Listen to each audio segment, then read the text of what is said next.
Episode की शुरुआत में हम देखते हैं कि ज़ोंगजी जब अपने होम टाउन आ रही थी तभी उसके दिमाग में बस एक ही सीन चल रहा था, जब उसके डैड का कार एक्सीडेंट हुआ था। और उस कार एक्सीडेंट में उसने अपने डैड को अपनी आंखों के सामने मरते हुए देखा था और वो उन्हें बचा भी नहीं पाई थी क्योंकि उसके पैर में भी बहुत डीप इंजरी हो गई थी, जिसकी वजह से वो डिसेबल हो गई। अब जैसे ही ज़ोंगजी होम टाउन पहुँचती हैं तो वहाँ पर मिस्टर ही की फ्यूनरल की तैयारी हो रही थी और माइदोंग ज़ोंगजी की मॉम के साथ होता है, जहाँ पर वो मिस्टर ही की बॉडी को फ्यूनरल के लिए तैयार कर रहा था। और क्योंकि उनका फेस काफ़ी बुरी तरीके से उस एक्सीडेंट के अंदर डिस्ट्रॉय हो गया था, इसीलिए वो टेक्नोलॉजी की मदद से उनके फेस को रेडी कर रहा था ताकि सभी लोग उनको आखिरी बार अच्छे से देखकर गुड बाय कर सके। जहाँ पर मॉम बहुत ही मुश्किल से अपने इमोशन को कंट्रोल कर रही थी और वहाँ पर पड़े बाकी के मास्क को देखकर पूछती है कि क्या ये टेक्नोलॉजी 10 साल पहले भी हुआ करती थी, क्योंकि 10 साल पहले ज़ोंगजी के डैड की कार एक्सीडेंट में डेथ हुई थी और मॉम उस वक्त भी यही चाहती थी कि ज़ोंगजी के डैड को एक अच्छा फ्यूनरल मिल पाए। दूसरी तरफ हम देखते हैं कि ज़ोंगजी फ्यूनरल हॉल में होती है, जहाँ पर टाउन के कुछ लोग उसे समझा रहे थे कि अब उसे फ्यूनरल के लिए क्या क्या ट्रेडिशंस फॉलो करने हैं। तभी वहाँ पर यान और न्याओ भी आ जाते हैं, जो कि ज़ोंगजी को देखते ही रोने लग जाते हैं और न्याओ ज़ोंगजी से बोलती है कि उसने भी अपने फादर को खो दिया। ये सीन देखने में काफ़ी ज़्यादा इमोशनल होता है। तभी टाउन के लोग ज़ोंगजी को समझाते हैं कि उन्हें मिस्टर ही की फ्यूनरल करते वक्त उनके बेटे से उन्हें सारे रिचुअल्स करवाने होंगे ताकि उनकी आत्मा को शांति मिल सके। ये सुनकर ज़ोंगजी उन्हें बताती है कि ये सारे रिचुअल मिस्टर ही का बेटा यान करेगा, जो सुनकर यान थोड़ा सा डर जाता है और कहता है कि वो उनका बायोलॉजिकल सन नहीं है, तो वो ये सब भला कैसे कर सकता है और उसका कोई भी हक नहीं है। जिस पर ज़ोंगजी उसे समझाती है कि अगर मिस्टर ही ने कभी उन्हें ये फील नहीं करवाया कि वो उनके बायोलॉजिकल फादर नहीं है, तो उन लोगों को भी उनको ऐसा फील नहीं करवाना चाहिए और उसे उनका बेटा बनकर उन्हें आखिरी फ्यूनरल देना चाहिए।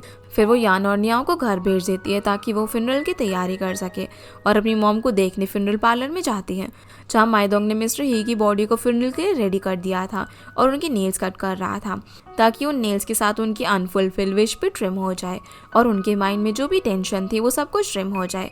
अब जब आखिर में मिस्टर ही को शूज़ पहनाने की बारी आती है तो ये काम माइदोंग मॉम को करने के लिए कहता है और मॉम भी यहाँ पर काफ़ी इमोशनल होकर उन्हें शूज़ पहना रही होती है, जहाँ एक शूज़ मिस्टर ही के पैरों में अटक जाता है तो माइदोंग उनकी मदद भी करता है। पर मॉम अपने इमोशंस कंट्रोल नहीं कर पाती और मिस्टर ही के पैरों में अपना सर रखकर रोने लग जाती है, क्योंकि उसने दूसरी बार भी अपने हस्बैंड को खो दिया था। जो सब कुछ जब ज़ोंगजी भी देखती है तो काफ़ी ज़्यादा इमोशनल हो जाती है, क्योंकि वो उस वक्त मिस्टर ही के साथ और अपनी फैमिली के साथ बिताए हुए सारे अच्छे मोमेंट्स को अपनी आंखों के सामने देख पा रही थी। वो बहुत ज़्यादा टेंशन में भी थी, क्योंकि अब उसे अकेले अपनी मॉम को संभालना था और अपनी फैमिली को सपोर्ट करना था। आगे हम देखते हैं कि ज़ोंगजी याद करती है कि जब वो शंघाई जाने वाली थी तब उसने डिसाइड किया था कि अगर टाउन गवर्नमेंट उसे अपने विलेज की हेल्प में ऑनर करेगी तो मिस्टर ही को एक एप्रिसिएशन बैनर गिफ्ट करेगी, यानी कि उनकी रिस्पेक्ट में एक पिनन बनवाएगी। इसके लिए उसने एक ग्रैंड सेलिब्रेशन की तैयारी भी कर रखी थी और वो इसे न्यू ईयर पर उन्हें गिफ्ट करने भी वाली थी, पर उसने नहीं सोचा था कि ये उसे अब उनके फ्यूनरल पर देना होगा। जहाँ वो रोते हुए अब उस पेनन को मिस्टर ही की फ्रेम के आगे रखती है, जिस पर लिखा हुआ था the great man of the house, यानी कि वो उन्हें अपनी लाइफ में सबसे ग्रेट इंसान मानती थी, जो रख कर अब वो वहाँ पर रोने लग जाती है। उसी वक्त माइदोंग वहाँ पर आ जाता है। उसे रोता हुआ देखकर वो उसे समझाता है कि उसे थोड़ा सा रेस्ट कर लेना चाहिए, जहाँ ज़ोंगजी उसे बताती है कि मिस्टर ही बहुत ही अच्छे इंसान थे, पर फिर भी वो उन्हें कभी डैड कहकर नहीं बुला पाई थी क्योंकि उसके अंदर इतनी हिम्मत नहीं थी कि वो उन्हें डैड कह सके। पर अब माइदोंग ही उसे यहाँ से अपने ऑफिस में लेकर जाता है, जहाँ वो माइदोंग से शेयर करती है कि उसे लगता है कि शायद वो ही अपनी फैमिली के लिए बैड लक है, क्योंकि पहले उसने अपने डैड को खो दिया था और जब मिस्टर ही उसे और उसकी फैमिली को संभाल रहे थे, सभी को पसंद आने लगे थे, तो उसने उनको भी खो दिया। इस पर माइदोंग समझाता है कि हम सभी को एक ना एक दिन जाना ही है, इसलिए हमें ये समझना चाहिए कि अगर कोई अच्छा इंसान हमारी लाइफ से जा रहा है तो ज़रूर हेवन का ही सिग्नल है कि अब उस इंसान की सोल को हेवन में रेस्ट करना चाहिए। वो उसे ये भी समझाता है कि वो अपने प्रोफेशन के अंदर काफ़ी टाइम से है, पर उसने कुछ टाइम पहले एक छोटे बच्चे से ये सीखा कि जो भी लोग हमारे कितने भी क्लोजेस्ट होते हैं उनकी भी डेथ किसी न किसी दिन होकर ही रहेगी, तो हमें ये चीज़ एक्सेप्ट करनी चाहिए। जैसे कि माइदोंग के सबसे क्लोजेस्ट उसकी ग्रैंड माँ थी, पर एक दिन उसकी ग्रैंड माँ को भी जाना ही था। ये चीज़ माइदोंग या फिर कोई भी बदल नहीं सकता था। ज़ोंगजी उससे पूछती है कि आखिर ये सब उससे के साथ क्यों होता है और क्या कभी माइदोंग ने किसी को खोया है जो कि उसके इतना क्लोज हो। तो माइदोंग उसे अपने बेस्ट फ्रेंड सॉन्ग के बारे में बताता है कि जब वो 17 साल का था तब उसके बेस्ट फ्रेंड सॉन्ग की एक गैंग से फाइट हो गई थी। सॉन्ग ने उसे हेल्प लेने के लिए उस वक्त कॉल भी करने की कोशिश की थी, पर माइदोंग ने उसका कॉल नहीं उठाया था, जबकि वो उसका फ़ोन उठा सकता था और जब तक माइदोंग उसे बचाने के लिए वहाँ पर पहुँचा, उससे पहले उन लोगों ने उसके बेस्ट फ्रेंड को जान से मार डाला था। माइदोंग यहाँ पर ये भी बोलने लग जाता है कि ये सब उसी की वजह से हुआ है।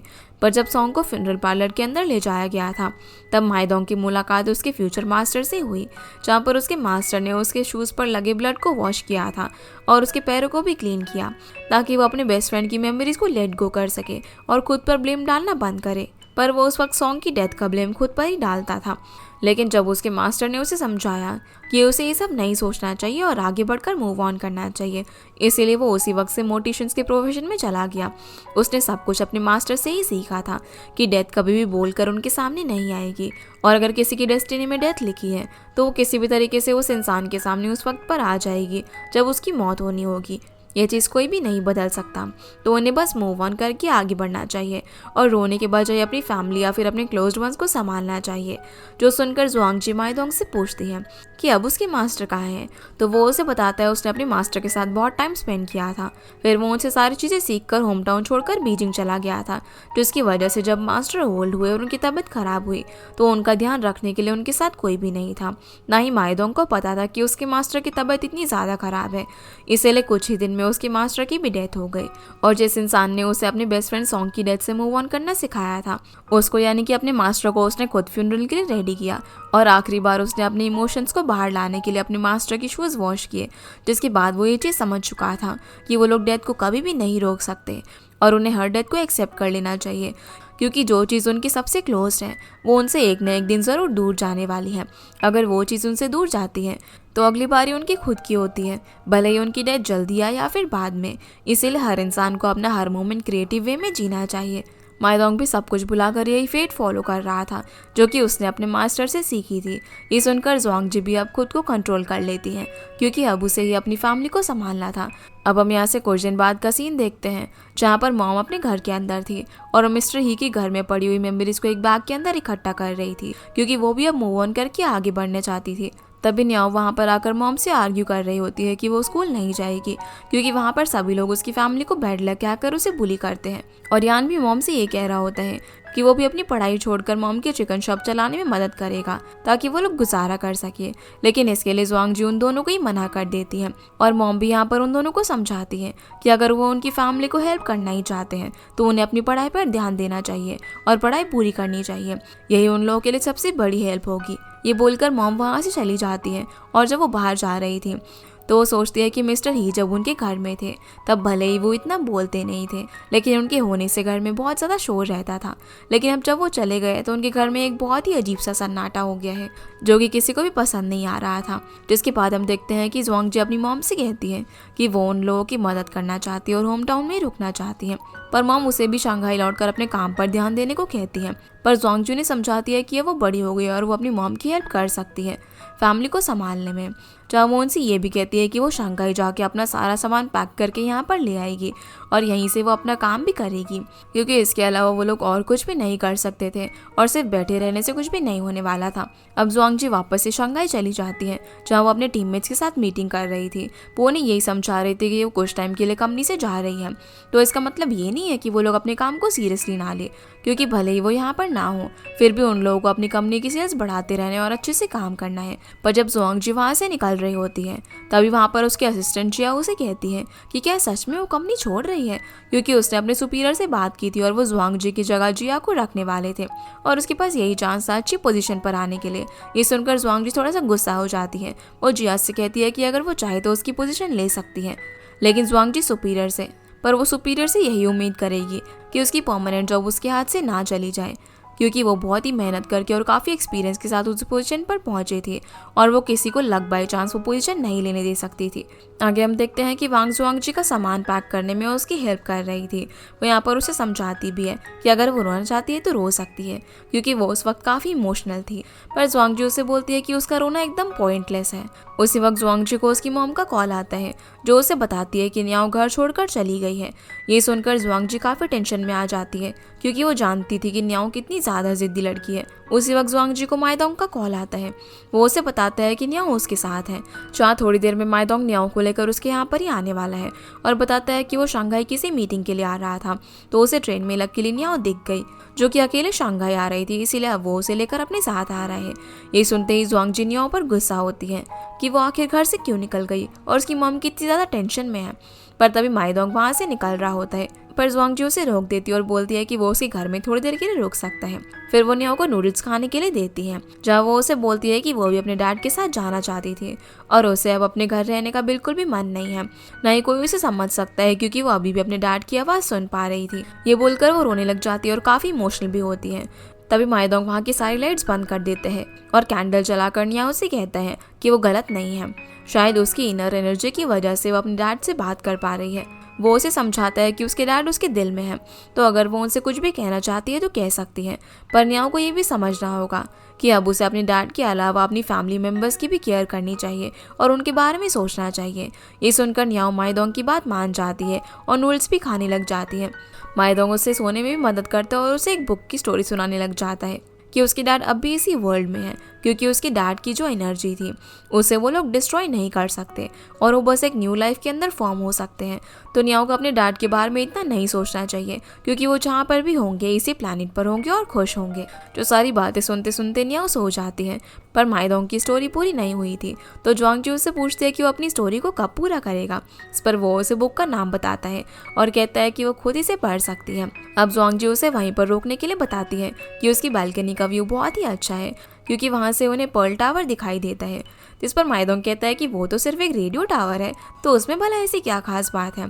पर यहाँ वो समझ गया था कि जुआंगजी उससे बात करना चाहती है, इसीलिए वो उससे पूछता है कि उसके साथ उसकी फ्रेंड वांग भी तो रहती थी ना, तो वो कहाँ गई। जुआंगजी बताती है कि वो ब्लाइंड डेट पर गई है, क्योंकि उसे भी अपना पार्टनर ढूंढना है। अब माइदोंग वहाँ से जाने लगता है और वो जैसे लिफ्ट में जाने वाला था, तभी जुआंगजी वहाँ पर आकर उसे रोक देती है, उसे थैंक्स बोलती है न्याओ को इतना अच्छे से समझाने के लिए, क्योंकि अगर माइदोंग नहीं होता तो जुआंगजी उसे नहीं समझा पाती। इस पर वो उसे कहता है कि उसे अपनी बहन को टाइम देना चाहिए और उसे वॉक पर लेकर जाना चाहिए, ताकि वो दोनों ही अपनी सिचुएशन को समझ पाए और अपने इमोशंस को हैंडल कर सके।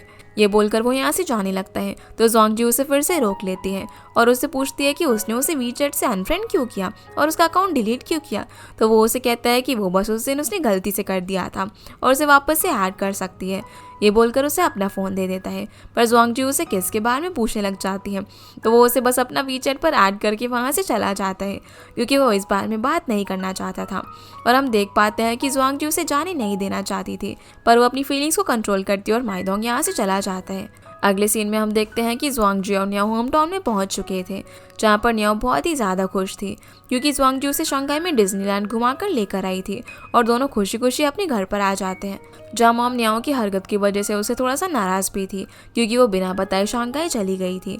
पर जुआंगजी मॉम को समझाती है कि न्याओ जल्दी ही समझदार बन जाएगी, क्योंकि उनकी मॉम ने उन्हें रेज ही ऐसे किया था कि वो बस फेरी टेल सुनकर बड़े नहीं हुए थे, बल्कि उन्हें पता था कि उनकी मॉम और उसमें कितनी ज़्यादा पावर है। यहाँ पर अब मॉम को मोटिवेट करने के लिए जुआंगजी उन्हें कुछ कोड्स भी बताती है और समझाती है कि वो अपनी एनर्जी को पहचान कर और समझ कर ज़रूर मूव ऑन करेंगे। अब वो सभी लोगों को बताएंगे कि वो लोग बैड लक नहीं है, बल्कि वो बिना किसी आदमी के भी अपने घर को संभाल सकते हैं और आगे बढ़ सकते हैं। ये सुनकर मॉम के चेहरे पर भी काफ़ी टाइम बाद स्माइल आ जाती है। अगले दिन अब सभी लोग मिस्टर ही के एशेस को डिसॉल्व करने के लिए उसी जगह पर जाते हैं जहाँ पर कुछ दिन बाद काइट फेस्टिवल में होने वाले कॉन्टेस्ट के लिए मिस्टर ही वहाँ पर आने वाले थे। इसके लिए उन्होंने काफ़ी ज़्यादा तैयारी भी कर रखी, लेकिन इससे पहले उनकी डेथ हो गई। जहाँ वो लोग अपने डैड के लिए आखिरी मैसेज देते हैं। न्याओ यहाँ पर बोलती है कि वो अच्छे से पढ़ाई करेगी और वो खुश है कि उसके डैड इसी प्लानिट पर है, फिर भले ही वो स्काई में हो या फिर समुद्र के अंदर। जिसके बाद ये लोग उनकी बिलोंगिंग्स को उनकी बनाई हुई एक काइट पर लगा देते हैं और आसमान में उसे उड़ाकर उन्हें ट्रिब्यूट देते हैं, जहाँ उनकी आशीष हवा में उड़कर डिसॉल्व हो जाती है। पर इससे उनकी पूरी फैमिली ये समझ चुकी थी कि उन्हें ये सब लेट गो करके आगे बढ़ना है और एक दूसरे को सपोर्ट करना है। जिसके बाद हम देखते हैं कि मॉम अपनी चिकन शॉप रीओपन कर लेती है और वो सभी लोग अब मिलकर अपनी शॉप का प्रमोशन कर रहे थे, क्योंकि वो अपने बिजनेस को एक्सपैंड करने वाले थे। इसमें बाकी लोग भी उनकी हेल्प कर रहे थे और अब लोग उनके बारे में उल्टी सीधी बातें भी नहीं कर रहे थे कि वो मेंस के लिए अनलकी है। ग्रैंडमा चेन भी लिन के साथ होती है, जहाँ लिन ग्रैंडमा के लिए बर्थडे गिफ्ट बना रही थी, क्योंकि उनका बर्थडे आने वाला था। तभी ग्रैंडमा बताती है कि इस बार भी उनकी बर्थडे विश तो सेम ही है कि वो इनकी सारी एजुकेशनल बुक्स को पढ़ पाए और उन बुक से सीख पाए कि वो माइदोंग की शादी कैसे करवा सकती है और वो कैसे सेटल होगा, क्योंकि भले ही माइदोंग ने ज़्वांगजी से शादी करने के लिए मना कर दिया था, पर ग्रैंडमा को अब भी माइदोंग के लिए वही पसंद थी। दूसरी तरफ माइदोंग और उसके फ्रेंड्स अपने एक दोस्त को ब्लैंकेट में कवर करके उसके घर पर लेकर आते हैं और उसकी वाइफ को बताते हैं कि उनका फ्रेंड फील करना चाहता है कि एक पार्सल में पैक होना कैसा लगता है, इसीलिए वो उसे यहाँ पर ऐसे लेकर आए हैं। ये कहकर वो उसकी वाइफ को इरिटेट करने लग जाते हैं और हंसने लग जाते हैं, पर तभी फ्रेंड की वाइफ उसे ब्लैंकेट से बाहर निकालती है और उस पर चिल्लाती है कि वो काम की बजाय अपने फ्रेंड्स के साथ मस्ती कर रहा था और इधर उधर घूमता रहता है। जहाँ माइदोंग के लिए भी कहती है कि वो सभी के सामने इतना डिसेंट बनकर रहता है, पर कोई नहीं जानता कि वो कितना ज़्यादा शरारती है और जितने भी बेकार प्रैंक्स उसके फ्रेंड्स कर रहे हैं उन सबका आइडिया उन्हें माइदोंग ने ही दिया है। जो सुनकर सभी लोग माइदोंग को बैचलर कहकर हंसने लग जाते हैं, क्योंकि उनके ग्रुप में सिर्फ वही अभी तक सिंगल था। माइदोंग भी ये सुनकर उनके साथ ही हंसने लग जाता है, जिससे परेशान होकर उसके फ्रेंड की वाइफ कहती है कि वो पहले अपने लिए एक वाइफ ढूंढ कर आए। ये सुनकर माइदोंग हंसते हुए वहाँ से चला जाता है। आगे हम ज़्वांगजी और न्याओ को देखते हैं, जहाँ पर न्याओ ज़्वांगजी से पूछती है कि क्या सच में उनकी शॉप का सोशल मीडिया अकाउंट ऑफिशियल होने वाला है, क्योंकि न्याओ ऑनलाइन मार्केटिंग का काम करके शॉप को फेमस करना चाहती थी, पर ज़्वांगजी उसे ये सब करने से मना करती है और सिर्फ रिसीप्ट का काम करने के लिए कहती है, क्योंकि वो अभी छोटी थी। इसके साथ साथ ज़्वांगजी अपनी मॉम को बताती है कि अब से वो लोग ऑनलाइन भी अपने चिकन शॉप की मार्केटिंग करेंगे, क्योंकि ऐसा करने से उन्हें ज़्यादा ऑर्डर्स मिल रहे थे। यहाँ से अब हम माइदोंग को देखते हैं। जैसे ही वो सोकर उठता है तो देखता है कि ग्रैंडमा ने ब्रेकफास्ट के अंदर चिकन बनाया हुआ था। ये देखकर माइदोंग ग्रैंडमा से कहता है कि वो लोग रोज चिकन क्यों खा रहे हैं, तो ग्रैंडमा उसे बताती है कि वो बस ज़्वांगजी के बिजनेस में हेल्प कर रही है, क्योंकि वो लोग बहुत ही टफ टाइम से गुजार रहे थे, क्योंकि जब से मिस्टर ही की डेथ हुई तब से वो लोग काफ़ी टफ टाइम से गुजार रहे थे। और अब जब ज़्वांगजी और उसकी मॉम ने मूव ऑन करने का डिसाइड किया तो एक तरीके से ग्रैंडमा उसे चिकन खरीद कर उनके सेल्स को सपोर्ट कर रही थी। साथ ही वो यहाँ पर माइदोंग को ताना भी मारती है कि वो कितना अनलकी लड़का है, क्योंकि उसने ज़्वांगजी जैसी अच्छी और हार्डवर्किंग लड़की को रिजेक्ट किया। तो माइदोंग ग्रैंडमा से पूछता है कि क्या ज़्वांगजी वापस शंघाई नहीं जा रही, तो ग्रैंडमा बोलती है कि ये सब चीज़ें वो खुद ही उससे क्यों नहीं पूछ के आ जाता, इसी बहाने वो लोग वापस से बात भी कर पाएंगे। जो कहकर वो यहाँ से चली जाती है। दूसरी तरफ हम देखते हैं कि ज़्वांगजी अपनी मॉम की शॉप में मदद करवा रही थी, जहाँ पर मॉम उसे बोलती है कि उन लोगों को अब एक ट्रक ले लेना चाहिए, क्योंकि कब तक ज़्वांगजी स्कूटर पर ही चिकन डिलीवर करेगी, पर उनमें से किसी के पास भी लाइसेंस नहीं था। तो मॉम बोलती है कि ज़्वांगजी शादी भी कर सकती है ताकि उन्हें बिजनेस में हेल्प करवाने के लिए एक मेंबर भी मिल जाए। मॉम यहाँ पर उससे वो ट्रेन वाली वीडियो के बारे में भी बात करती है और कहती है कि माइदोंग को किसी फैशनेबल लड़की ने किस किया जो कि किसी बिग सिटी में रहती है, जहाँ वो ये भी कहती है कि कोई लड़की इस तरीके से एक मैच्योर लड़की को सबके सामने किस कैसे कर सकती है, क्योंकि मॉम तो यहाँ पर नहीं जानती थी कि ये लड़की उन्हीं की बेटी है। जिनके मुंह से ये बातें सुनकर ज़्वांगजी थोड़ी सी नर्वस हो जाती है कि कहीं उसकी मॉम को पता न चल जाए कि वो लड़की ज़्वांगजी ही थी, इसलिए वो मॉम को इस बारे में बात करने से रोक देती है। रात में हम देखते हैं कि वो लोग बहुत सारा काम करने की वजह से थक जाते हैं और घर जाते वक्त यही बात कर रहे थे कि अब उन्हें डिनर में नूडल्स ही खाने पड़ेंगे, क्योंकि किसी के अंदर भी डिनर रेडी करने की एनर्जी नहीं थी। लेकिन जैसे ही वो लोग घर पहुंचते हैं तो वहाँ पर उन्हें अंदर कोई इंसान घूमता हुआ नजर आता है, जिससे कि वो एक बार के लिए तो थोड़ा सा डर जाते हैं, पर जब वो अंदर जाकर देखते हैं तो टेबल पर अलग अलग तरह की डिशेज रखी हुई थी। ये सारा खाना वांग ने इनके लिए रेडी किया था, जो कि वेकेशन मनाने के लिए यहाँ पर आई थी। उसे देखकर सभी लोग बहुत ज़्यादा खुश हो जाते हैं और साथ में मिलकर उसका बनाया हुआ डिनर एंजॉय करते हैं। इधर ग्रैंडमा भी अपने बर्थडे लेन के साथ सेलिब्रेट कर रही थी, जहाँ पर लेन उन्हें वो ब्रेसलेट गिफ्ट करती है। तो ग्रैंडमा बताती है कि अब उनकी एज भी ज़्यादा हो गई है और वो लास्ट विश अपनी यही रखती है कि माइदोंग बिल्कुल ठीक हो जाए और उसे कोई तो अच्छा पार्टनर मिल जाए, क्योंकि उसके साथ बचपन से उसके पेरेंट्स ने काफ़ी बुरा बिहेव किया था और उनके डिवोर्स के बाद से वो अपने पेरेंट्स से ठीक से नहीं मिल पाया। तो ग्रैंडमा बस यही चाहती थी कि उसका फ्यूचर अच्छा हो। सीन अब यहाँ से वापस से ज़्वांगजी पर आता है, जिसके साथ हम वांग को देखते हैं। वांग मॉम को बता रही होती है कि अब ज़्वांगजी को भी अपने लिए अच्छा पार्टनर ढूंढ लेना चाहिए, जो सुनकर ज़्वांगजी अपनी मॉम को वांग की ब्लाइंड डेट्स के बारे में बताने लग जाती है कि वो अभी तक कितनी ब्लाइंड डेट्स पर जा चुकी है, पर उसे कोई भी लड़का अभी तक पसंद नहीं आया। तो मॉम यहाँ पर उन दोनों से कहती है कि अभी तक मेरे 2 हस्बैंड्स रह चुके और मेरा एक बेटा है, लेकिन अभी तक मैं ये समझ नहीं पाई कि आखिर परफेक्ट मैन कैसे कहते हैं और उन्हें पहचाना कैसे जाता है। जो बातें करते वक्त ये लोग काफ़ी हंस रहे थे। तभी ज़्वांगजी वांग से पूछती है कि क्या वो न्यू ईयर पर भी यही रुकने वाली है। तो वांग उन्हें बताती है कि वो न्यू ईयर पर कनाडा चली जाएगी अपनी नेफ्यू से मिलने के लिए। जिसके बाद हम देखते हैं कि ज़्वांगजी को रात को एक चिकन ऑर्डर आता है, तो वो उन्हें बताती है कि उनकी शॉप बंद हो गई है। पर तभी उसे पता चलता है कि ये ऑर्डर असल में आंटी लीना और ग्रैंडमा ने किया था। तो वो जल्दी से वहाँ पर ऑर्डर लेकर पहुँच जाती है। जहाँ पर लिन ज़ुआंगजी को बताती है कि उन्होंने तो वो ये ऑर्डर सिर्फ उसे वहाँ पर बुलाने के लिए किया था क्योंकि आज ग्रैंडमा चेन का बर्थडे है और वो उससे मिलना चाहती थी। जहाँ ग्रैंडमा चेन ने काफ़ी सारा ड्रिंक भी कर ली थी और माइदोंग बिजी होने की वजह से उन्हें पिक करने नहीं आ पा रहा था, इसीलिए ज़ुआंगजी ग्रैंडमा को घर ड्रॉप करने के लिए जाती है। जहाँ ग्रैंडमा उसे अपना ब्रेसलेट दिखाती है और कहती है कि ये उनका लकी कलर है और ये ब्रेसलेट उन्हें डॉक्टर लिन ने गिफ्ट किया ताकि उनके साथ हर चीज़ अच्छी हो, जैसे कि अभी उनके साथ ज़ुआंगजी थी। जहाँ ज़ुआंगजी को ये भी पता चलता है कि ग्रैंडमा चेन और माइदोंग का बर्थडे सेम डेट पर आता है, यानी कि आज माइदोंग का भी बर्थडे था, पर काम में बिजी होने की वजह से ग्रैंडमा उसके साथ बर्थडे सेलिब्रेट नहीं कर पाई। पर वो उसके लिए डॉक्टर लिन के घर से केक ज़रूर लेकर आई थी और उसे देखकर ज़ुआंगजी को कहती है कि वो इस केक को माइदोंग तक डिलीवर कर दे। ये देखकर ज़ुआंगजी बोलती है कि वो इस केक को माइदोंग तक पहुंचा देगी, जिसके बाद वो उसके फ्यूनरल पार्लर में चली जाती है। वो वहाँ पर कुछ लोगों को लड़ाई करता हुआ सुनती है क्योंकि एक लड़की की डेथ के बाद उसकी फैमिली उसके हस्बैंड से लड़ाई कर रही थी, तो माइदोंग उन लोगों को फाइट करने से रोकने के लिए चाहता है। जहाँ लड़ाई इतनी ज़्यादा बढ़ जाती है कि वो लोग एक दूसरे को ही मारने लग जाते हैं, जिस बीच माइदोंग को वो हस्बैंड पंच कर देता है और उसकी नाक से खून आने लग जाता है। ये देखकर ज़ुआंगजी को बहुत ज़्यादा गुस्सा आता है। वो उस आदमी को थप्पड़ मारकर शांत होने के लिए कहती है और जब वो आदमी उल्टा ज़ुआंगजी पर हाथ उठाने वाला था तो माइदोंग उसे आकर रोक देता है, जिसके बाद वहाँ पर उस आदमी का बड़ा भाई आता है जो कि उस फाइट को शांत करता है और अब ज़ुआंगजी माइदोंग को उसके ऑफिस में लेकर जाकर उसका फर्स्ट एड करती है, जहाँ पर वो उसे केक भी खिलाती है, जिसके लिए माइदोंग उसे थैंक्स बोलता है और बताता है कि किसी ने भी आज तक उसके लिए ऐसे फाइट नहीं करी। ये सुनकर ज़ुआंगजी स्माइल करने लग जाती है और कहती है कि वो भी तो उसे प्रोटेक्ट कर रहा था, तो माइदोंग उसे कहता है कि वो उसे हर्ट नहीं होने दे सकता और वो उसे प्रोटेक्ट तो करेगा ही ना। जिसके बाद वो उसे टैक्सी तक छोड़ने के लिए आता है, जहाँ पर वो उस लेडी के बच्चे को ठंड की वजह से अपनी जैकेट भी दे देता है, जिस लेडी की अभी मौत हुई थी और उसकी फैमिली उस बच्चे को इग्नोर करके फाइट कर रही थी। ये देखकर ज़ुआंगजी और भी ज़्यादा इम्प्रेस हो जाती है और जब वो वहाँ से जा रही थी तो माइदोंग उसे उसके बर्थडे प्रेजेंट के बारे में पूछती है कि उसे प्रेजेंट में क्या चाहिए, तो माइदोंग उसे उसके लिए कपड़े खरीद कर लाने के लिए कहता है क्योंकि वो बहुत ज़्यादा बिजी था और उसे कपड़ों की ज़रूरत थी। जिसके बाद ज़ुआंगजी वहाँ से चली जाती है और माइदोंग उसके बारे में ही सोच रहा था क्योंकि उसने ज़ुआंगजी जैसी डेडिकेटेड लड़की आज तक नहीं देखी थी और ज़ुआंगजी उसकी जॉब को भी अच्छे से समझती थी, क्योंकि जिस तरीके से माइदोंग को अलग नज़र से देखा जाता था उसी तरह ज़ुआंगजी को भी डिसेबल समझा जाता था, फिर भले ही वो कितना भी हार्ड वर्क कर ले।